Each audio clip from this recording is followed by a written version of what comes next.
Hello, Shannon, Wallace of Seattle Public Libraries. I am TuesD Chambers, Ballard High School librarian and part of Seattle Public Schools. So excited to talk to you today a little bit about New York Times and news and how we can have access to those things.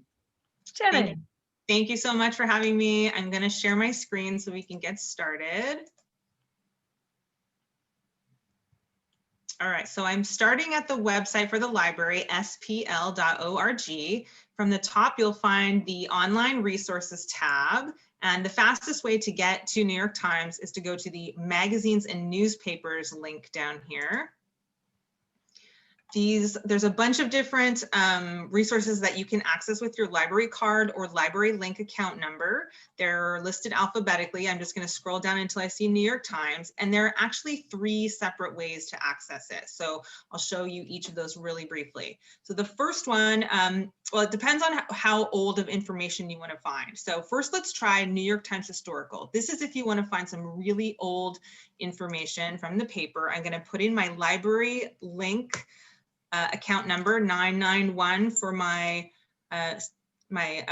employee ID number, followed by 991 with some zeros, followed by my employee ID number, and then the PIN is the last 4 numbers of that number repeated.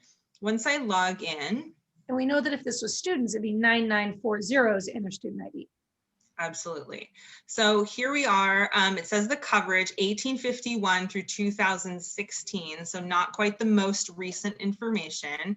And let's just type in a search term. I'm going to put in Thanksgiving. It's doing a search. So it's finding all kinds of articles that go way back. And I'm going to use this slider on the left-hand side to just look at some really old information about how Thanksgiving was celebrated, updating that. And it's showing me the most recent articles within the time frame that I've selected. So I'm looking at 1851 to 1869. And it's giving me like the last day of 1869. So I actually want to put the most relevant at the top. So if you wanted to find out what Thanksgiving Day was like in 1866, this is the most relevant article. I'm just going to click on that and you'll see the paper. So you can see that this is actually a scan of the real paper. And this is really good because it shows photographs, it will show ads from the paper, it will show obituaries. Those types of things are usually not found in the other New York Times databases because those just look like text. This is a literal scan of the paper. So this can be pretty difficult to read, even though you can, zoom in and all of that. But if you're looking for really old articles, this is the way to go.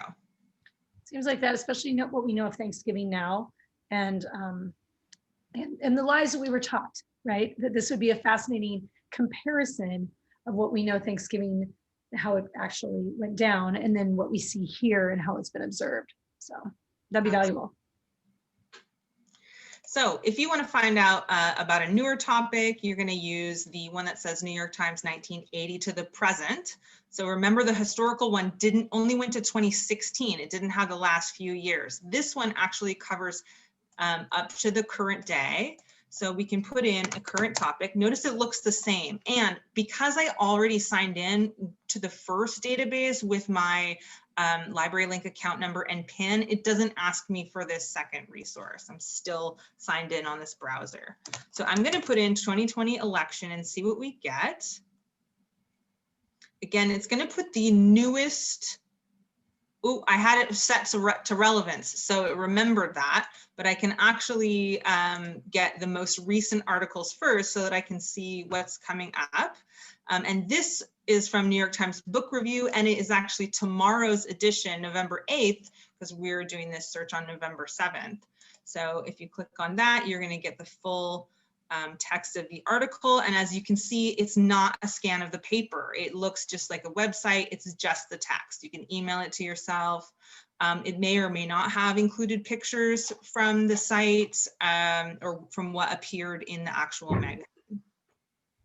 But sometimes this is easier for research purposes. And then the third way that you can access New York Times Digital is this middle section. And that is if you want to look at what the website for New York Times has today. So if you're just surfing the web and looking at New York Times, you will hit a paywall after you see a few articles. It will say, hey, we want you to subscribe. You've run out of your limit of articles. So what you need to do is to click on this part that says get an access code. And that will take you to a page where you will get a free, you can redeem this access code for 72 hours of unlimited articles from the current online edition of New York Times. So once you click on redeem, it will take you to the site. And then if you don't already have an account with the New York Times, you do have to create one. So you do have to give them an email address and choose a password. And I don't think, TuesD, you have not tried this, right? Mm-mm. So let's create you an account.